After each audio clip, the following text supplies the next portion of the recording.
தமிழகத்திலிருந்து குறிப்பாக கன்னியாகுமரி மற்றும் சென்னை மீனவர்கள் குஜராத்தில் உள்ள விசைப்படகின் மூலம் மீன்பிடிக்க சென்று பாகிஸ்தான் சிறையில் கடந்த 4 வருட காலமாக இருக்கக்கூடிய மீனவர்களை மீட்பது தொடர்பாக பத்திரிகையாளர் சந்திப்பு டாக்டர் நாஞ்சில் ரவி தலைமையில் நடைபெற்றது. மீன்வள வாரியத்தில் உறுப்பினராக சேர்க்காத காரணத்தினால இதுல பாதிக்கப்பட்டிருக்கக்கூடிய 6 மீனவ குடும்பத்திற்கு வெளிநாட்டு சிறைகளில் இருக்கக்கூடிய சிறைவாசிகளுக்கு ஒரு நாளைக்கு 500 ரூபாய் அவருக்கு தினப்படி வழங்கணும்.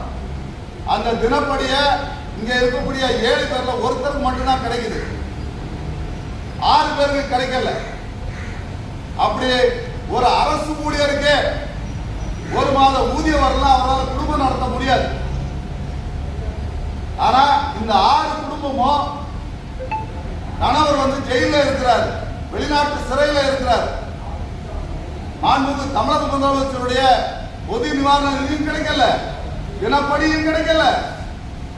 ஏதாவது ஒரு அசம்பாவிதம் நடந்து ஒருத்தர் செத்து போயிட்டாங்க, எல்லாருமே 20 லட்சம் கொடுக்கிறது, 30 லட்சம் கொடுக்கிறது, கட்டி பிடிக்கிறது, போட்டோ எடுக்கிறதெல்லாம் செய்றீங்க. உங்களுக்கு அந்நிய செலவாணியை ஈட்டி தர்றதுக்காகவும் இந்தியாவுடைய உணவு தேவையை உற்பத்தி செய்யறதுக்காகவும் பூர்த்தி செய்யறதுக்காகவும் மீன்பிடிக்க சென்ற 7 மீனவர்கள், ஒரு மீனவருக்கு மட்டும்தான் நலவாரியத்தின் மூலமாட்டு தினப்படி கிடைக்குது.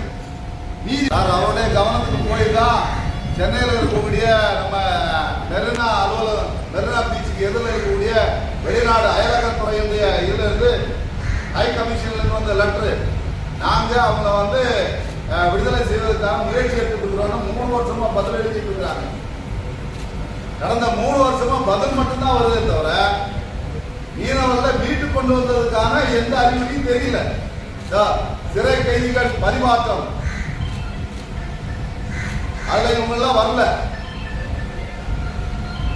இந்திய அரசு பிரதமர் உலக நாடுடைய போரையே நிறுத்துறதுக்கு நான் சொன்னா ரஷ்யா கேட்குது, நான் சொன்னா அமெரிக்கா கேட்குதுன்னு சொல்லாரு. ஒரு மீனவன் எல்லை தாண்டி போயிட்டாங்கிறதுக்காக அவனை பிடிச்சி சிறையில வச்சிருக்காங்க. தமிழ்நாட்டுடைய பிஜேபியுடைய மாநில தலைவர் அண்ணா நயனா நாகேந்திரனுக்கு இந்த செய்தி போய் அவர் பிரதமர் சொல்லி அக்கா பாரதி சீனிவாசன் அவர்கள், அண்ணா எல்முருகன் போன்றவர்கள்லாம் இதை பிரதமருடைய கவனத்துக்கு எடுத்துட்டு போயிட்டு தமிழ்நாட்டை சார்ந்த ஜெய்சங்கர் தான் வெளியுறவுத்துறை அமைச்சராக இருக்கிறார். அவர் இந்த விஷயத்துல உரிய கவனம் செலுத்தினா வரக்கூடிய தேர்தலுக்கு முன்னாடி இந்த மீனவருடைய குடும்பத்தை மீட்டு கொடுக்கலாம். வரக்கூடிய தேர்தலுக்கு முன்னாடி இவங்க அத்தனை பேரும் சாகு வரை உண்ணாவிரதம் இருக்கிறதா அறிவிச்சிருக்கிறாங்க. இதே மாதிரி பல பத்திரிகையாளர் சந்திப்பு நடத்தி எந்த பிரயோஜனம் தான் தலைநகர் சென்னையில இந்த மாதிரி பத்திரிகையாளர் சந்திப்பை நடத்தி அரசுடைய கவனத்துக்கு கொண்டு போறதுக்காக இந்த பெருமுயற்சி எடுத்துக்கிறோம். இங்க உங்களுடைய மேலான ஆதரவை கொடுத்து இந்த பத்திரிகையாளர் சந்திப்பின் மூலமாட்டு எங்களுடைய செய்தியை உலகத்துக்கு எடுத்து சென்றதுக்கு நன்றி கூறி விடைபெறுகிறேன். நன்றி, வணக்கம்.